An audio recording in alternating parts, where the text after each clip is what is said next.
Alright, welcome back to another video. The Flash Season 9, Episode 10 came out recently. It was pretty good, not bad, not perfect, just above average. And Eric Wallace was actually in his bag this episode. I'm not sure what was going on the previous 8 ones. So it starts off with someone wearing a blue suit going to work at Mercury Labs. And it's revealed that the person is wearing Eddie Thawne's face because they aren't named Eddie Thawne, they are named Malcolm Gilmore. So apart from that like little intro slash teaser, the rest of the exposition was just mid because of Keone and the other supporting characters. Keone even had her own like mini monologue at the beginning where she's just like talking about Mark, I'm pretty sure, but you could honestly skip it because that's what I did because I don't really know like the weight of the story or the value that it contributes to the story of the final season. So moving on to the essence of the main plot, Barry basically gets sucked in to the year 2000, and then while he's there, he's trying to find out what happened or like how to get back to his own time. So he goes to see Joe at the precinct, and then he realizes that the date is March 18th, 2000, which is the day that Nora Allen gets murdered. And he leaves the precinct, and then he tries to call Martin Stein, which is like, which was like a little cool cameo that episode, but he hangs up on him because he thinks it's like a prank call or something. And then Barry sees his own parents walking across the street, and you could really tell the emotion from like Grant Gustin and just the emotion throughout the whole episode, which is something that I really appreciate. It made it a lot like better. So I don't know how, but Eobard runs him over and knocks him out on the street, and Barry gets sent to the hospital under Henry and Nora's care, and then he talks to them a little bit, and then they invite him to dinner. So flash forward a little bit, he leaves the dinner because he can't like mess up the timeline. He understands that now, and um, he leaves the dinner and he sees Eobard Thawne when he runs away, and obviously he's angry at him, and he tries to like kill him by vibrating his hand, but then he stops because yeah, I don't know. I mean, this is like the what, how how many times has Eobard Thawne tried to kill Barry Allen? I don't know, but Eobard says that he didn't bring them to the year 2000, so. And then Barry realizes while they are talking at a bar that Eobard is here to kill Barry as a child.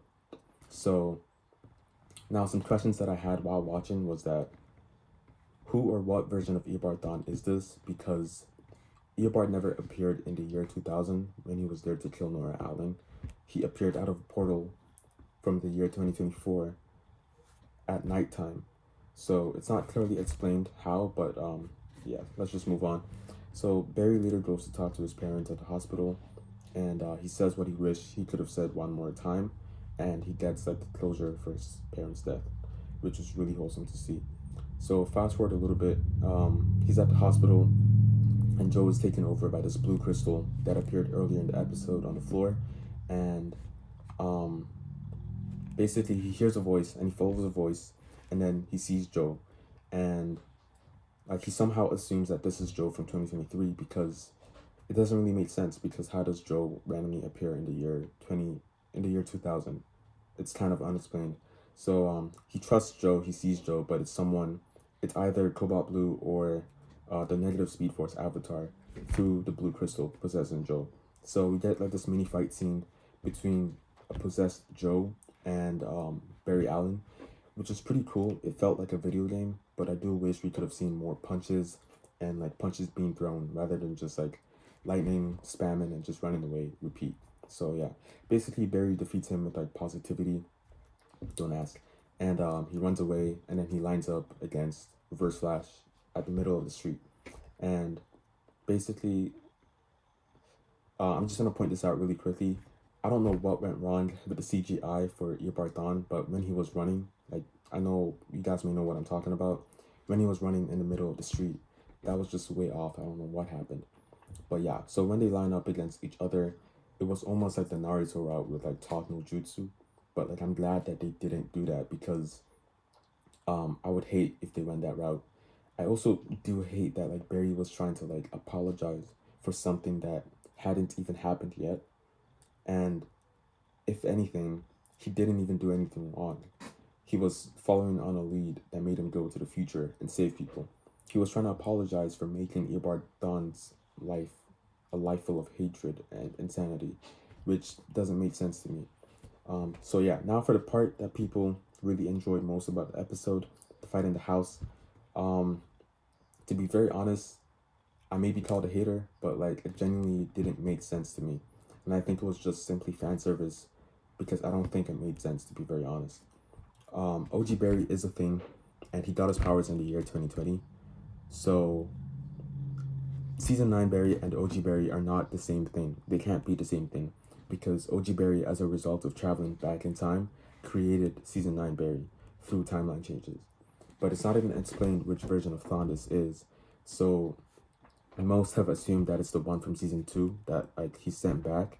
But that still doesn't really make sense, because Barry has to do a certain number of things before Eobard makes the decision to go back in time. And our Barry, if he is OG Barry, hasn't done those things yet. For example, Barry hasn't traveled across centuries fighting Eobard Thawne. He hasn't saved the crowd that Eobard Thawne was planning on saving. And let me see here. So yeah, he hasn't done a number of things that he has to do before Eobard makes the decision to go back in time and kill him as a child. So it can't even be the same types of Barry Allen, because that's just not possible. But so yeah, I'll be honest, I'll call this like a fan service, because it is enjoyable. It does go full circle, and it's for the fans. But to me, it just doesn't make sense, to be honest. And I'm having like a hard time understanding what the timeline looks like right now, because it's a mess, to be very honest. But yeah, overall, it was still a good episode. Not perfect, but good. And I really hope that they can continue like the streak for like the next 3 episodes, so that we can get like a pretty good ending. But yeah, that's it. Peace.